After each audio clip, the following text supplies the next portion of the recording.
Hello friends, मैं Rachna Amarnath happy literature channel में आपका स्वागत करती हूँ।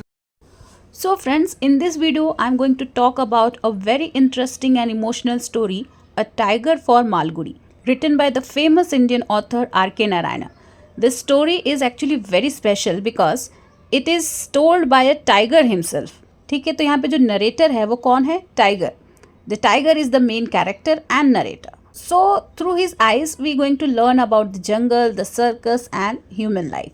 The novel shows the tiger's full journey from a happy wild animal in the forest to a suffering circus animal under human control. तो ये novel एक tiger की पूरी लाइफ की जर्नी बता रहा है कि वो पहले कितना खुश था जब वो जंगल में था, फ्री था, और उसके बाद जब वो ह्यूमन के कंट्रोल में आया तब उसकी लाइफ कैसी थी. ये सारा एक्सपीरियंस आपको इस नॉवल में मिलेगा. So let's start with the summary. So the novel starts with the tiger whose name is Raja sitting quietly in a zoo cage. But this is not the same angry tiger from before. He is now calm, peaceful and full of wisdom. He begins to tell his life. Novel की शुरुआत होती है tiger से, जिसका नाम होता है राजा. वो जू केज में मतलब पिंजड़े में बैठा हुआ है, शांत है, लेकिन ये पहले से ऐसा नहीं था. पहले ये बहुत ज़्यादा एग्रेसिव था. तो ये अपनी स्टोरी बताता है. And he takes us back to his early days in the Mempi forest. So the story takes place in Mempi forest, where the tiger Raja is born as a cub in the deep jungle. His mother took care of him and protected him, but sadly she died when he was still young. राजा बहुत ही छोटा था तभी उसकी माँ मर गई थी. After that he had to live alone and face many dangers. Slowly he became strong and powerful, the king of the jungle. He feared no one except for the clever monkeys and a proud leopard who teased him because he couldn't climb trees. ठीक है, ये सब किसी से नहीं डरता था. जंगल का राजा बन गया था सिवाय दो जन के, एक मंकी और एक लेपर्ड, क्योंकि ये उनका मजाक उड़ाते थे, राजा का मजाक उड़ाते थे, क्योंकि राजा जो है पेड़ पर नहीं चढ़ पाता था. One day Raja met a strong tigress. एक टाइग्रेस से मिलता है. ये लोग आपस में बहुत ज़्यादा फाइट करते हैं, बहुत ज़्यादा, और उसके बाद ये दोनों पार्टनर बन जाते हैं. Okay, they became mates. Together they had 4 tiger cubs and lived a happy life until hunters arrived. The hunters killed his entire family, his mate and all the cubs. Raja was heartbroken and full of anger. ठीक है, एक बार hunters का group आता है और वो राजा की पूरी फैमिली को मार देता है. इससे राजा बहुत ज़्यादा हर्ट होता है, बहुत ज़्यादा गुस्सा होता है. He started attacking village animals, specially cow and goats.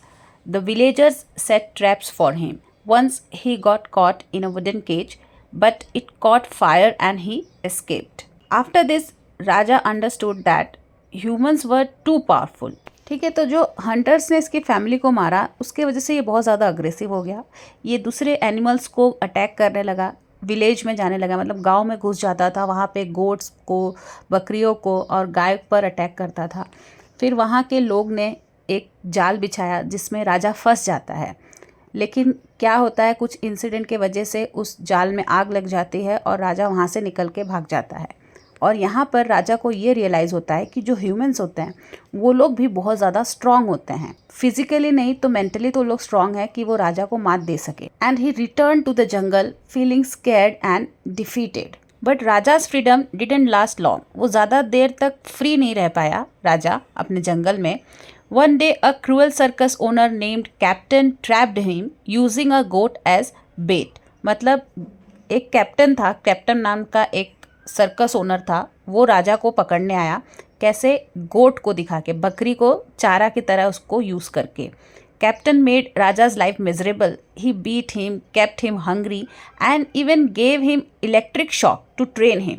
मतलब उसे ट्रेन करने के लिए इलेक्ट्रिक शॉक दिया. मतलब नॉर्मली ऐसे ही किया जाता है, जो वाइल्ड एनिमल है, सर्कस वाले उनको ट्रेन करने के लिए यही सब करते हैं. So Raja was forced to do silly and painful tricks like jumping through rings of fire and drinking milk with a goat, even though tigers hate milk. तो टाइगर वो ट्रेनिंग के डर से वो सारी चीज़ें करता था जिससे वो चिढ़ता था, नफरत करता था या फिर उसे पसंद नहीं था. An old wise chimpanzee in the circus told Raja that just follow orders if you want to survive. अगर तुम जिंदा रहना चाहते हो तो ये लोग जो भी बोले वो करो. One day during a big circus show, Raja couldn't take it anymore, and there he attacked and killed the goat in front of everyone. After that, Captain punished him by keeping him alone and angry. Later what happened? A filmmaker came and wanted to make a film or movie with Raja. There was a scene in the film that a wrestler named Jaggu was supposed to fight the tiger for the camera. But Jaggu was scared and the scenes kept going wrong. Okay, तो ये जो rehearsal है वो हो नहीं पा रहा था. During one rehearsal, Captain tried to shock Raja again. This time Raja fought back. He killed Captain by accident. It was self-defense. And then he ran away from the circus. After escaping, Raja entered the town of Malgudi. राजा मालगुड़ी आता है. People screamed and ran. School closed. The town was in panic. Raja hid inside a school building. The headmaster was so scared he locked himself in the attic. Means kind of storeroom. People were discussing how to kill the tiger. लोग discuss कर रहे हैं कि इसे कैसे मारे. But just then a calm holy man walked in. एक एकदम शांत आदमी वहाँ पे आता है. He was known as the master. Okay, the master was not afraid at all. बिल्कुल भी डर नहीं रहा था. He spoke so kindly, so gently to Raja, and amazingly Raja followed him. So master saved Raja from being shot and took him to live in the Mampi Hills.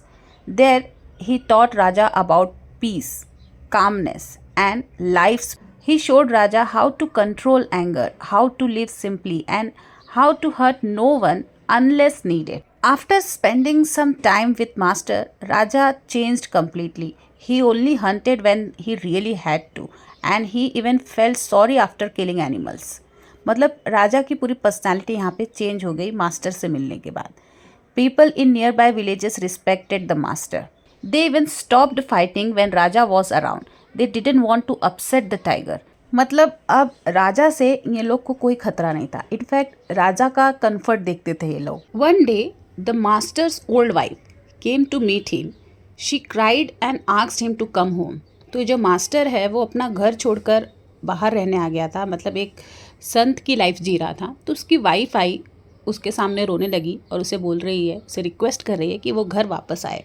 But the master said no. He had chosen the spiritual path and would not return to his old life. Year passed. Raja became old and weak. मतलब काफ़ी साल बीत गया. राजा जो है बूढ़ा हो गया है, वीक हो गया है. अब मास्टर ने पूरा अरेंजमेंट कर दिया कि राजा जो है वो फिर से जू जा सके और वहाँ पर उसे कोई हार्म ना करे. Okay, so master arranged for him to live safely in a zoo. And before sending him away, the master said goodbye. Very lovingly, he said goodbye to Raja. He told Raja that maybe they would meet again in another life. Now, after all these things, after all this incident, Raja sits peacefully in his zoo cage. And this is where the story begins. He tells us the story of his entire life, full of pain, learning and spiritual growth. So friends, this story is not just about a tiger. It is about all of us, about change, about pain and peace. It makes us ask big questions like, are animals so different from humans? What is the true meaning of freedom? Can anger turn into peace? All these kind of questions comes after reading this novel. R.K. Narayana shows us that even a wild animal like tiger can become wise, and sometimes animals understand life better than we do. तो friends, इस video में बस इतना ही. इससे related long question answers के video मैं आगे चल के अपलोड करूंगी. तो अगर आपको ये वीडियो अच्छा लगा है, आपके लिए हेल्पफुल है, तो प्लीज़ इसे लाइक कर दीजिए, चैनल को भी सब्सक्राइब कर लीजिए. तो मिलते हैं मेरे नेक्स्ट वीडियो में एक नए टॉपिक के साथ. तब तक के लिए आप अपना ख्याल रखिए. बाय.